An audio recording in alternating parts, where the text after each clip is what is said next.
Bonjour les amis, bienvenue dans ce nouveau tutoriel After Effects. Aujourd'hui, on va découvrir un ensemble de raccourcis clavier qui vont vous faciliter la manipulation des calques dans le panneau des calques. Dans Premiere Pro, par exemple, on a l'habitude d'utiliser l'outil Cutter via le raccourci C pour couper notre piste vidéo en plusieurs morceaux. Alors dans After Effects, malheureusement, il n'y a pas de moyen pour faire la même manipulation, mais il existe des raccourcis clavier. Si je sélectionne le premier calque et je veux couper mon calque à cet endroit là où se trouve le curseur, c'est le raccourci Alt et U pour débarrasser de la partie gauche, c'est-à-dire du début du calque. Et puis si je veux le couper par exemple à cet endroit là et supprimer la partie droite, j'ai un autre raccourci, c'est Alt plus $ du clavier pour supprimer la partie droite. Et je tiens aussi à préciser que j'utilise un clavier AZERTY, mais de toute façon je vous donne un truc pour retrouver les raccourcis dans Premiere Pro lui-même. Alors dans le menu édition, il y a le raccourci clavier qui affiche l'ensemble des raccourcis clavier. Ici, une zone de recherche qui permet de rechercher une manipulation, par exemple le point d'entrée,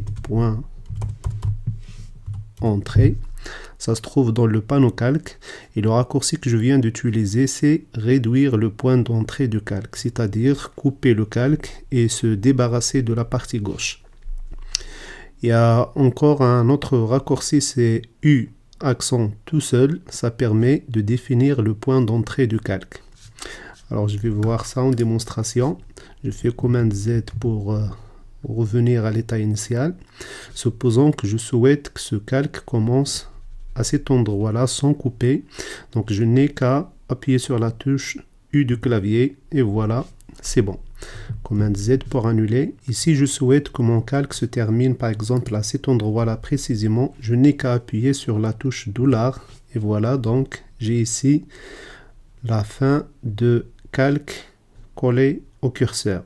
Ce même raccourci donc dans édition, raccourci clavier, donc c'est pas dans application, c'est dans panneau calque, et là je vais voir, il y a ici le $, définir le point de sortie de calque.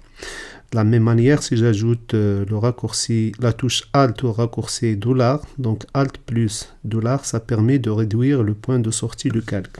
Donc si je veux finir mon calque à cet endroit précisément, je n'ai qu'à appuyer sur Alt et $. Command Z, la différence donc, c'est de couper ou non et de garder le point de sortie. Donc je répète, si j'appuie sur $, donc j'ai pas coupé le calque, j'ai glissé la fin du calque à cet endroit, mais Command Z, j'annule.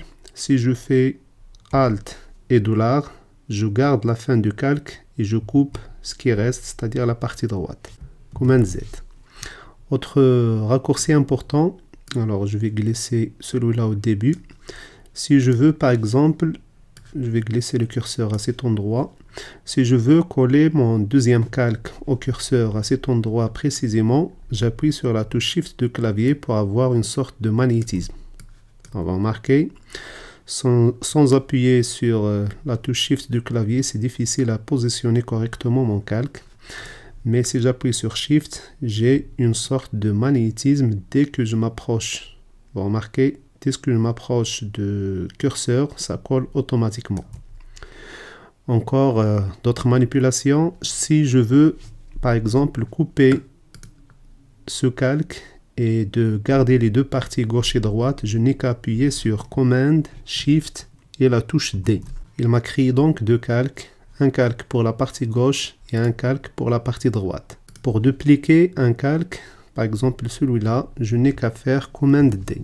Voilà, j'ai une copie de calque. Command Z pour annuler, Command Z pour annuler. Pour ramener mon curseur à la fin du calque courant, c'est-à-dire sélectionner le calque 1, je n'ai qu'à appuyer sur la touche O du clavier. Pareil, donc O pour Output et le I c'est pour le Input. Un autre raccourci qui pourrait vous être utile, c'est comment déplacer le point d'ancrage. Alors ce petit pointillé ici, c'est le point d'ancrage de calque. Si je glisse, sachant que la flèche noire est activée, je suis en mode sélection normale, je glisse tout le calque. Mais pour glisser le point d'ancrage correspondant au calque, je n'ai qu'à appuyer sur la touche Y du clavier. Et vous remarquez ici, au niveau de barre, ici que l'outil déplacement arrière, point d'ancrage, c'est le raccourci Y est activé. Maintenant, je peux glisser mon point d'ancrage à l'endroit voulu. V pour revenir au mode sélection normale.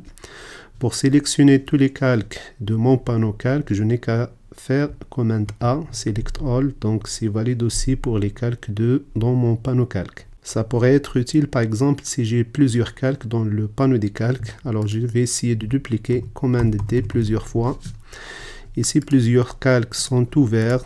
Alors là j'ai ici les paramètres ou bien les effets. Alors là je n'ai qu'à faire commande A et je clique sur une flèche de l'un des calques pour avoir tout réduit. Et pour les ouvrir tous, pareil, je clique sur une flèche ici, ils sont tous ouverts. Alors là encore, si je veux, par exemple, à un moment donné ici, par exemple, redimensionner mes calques, donc je n'ai qu'à aller sur échelle. Si j'active la cloche des échelles, un point clé sera ajouté à tous mes calques. Pour afficher les points clés de ce calque, par exemple, je n'ai qu'à appuyer sur la touche U. Pareil pour celui-là, U. Pour masquer les points clés, je n'ai qu'à appuyer à nouveau sur U. Voilà, c'est tout pour ce tutoriel. On vient de découvrir un ensemble de raccourcis qui vont vous être utiles lorsque vous manipulez les calques dans le panneau calque. On se retrouve dans un prochain tutoriel.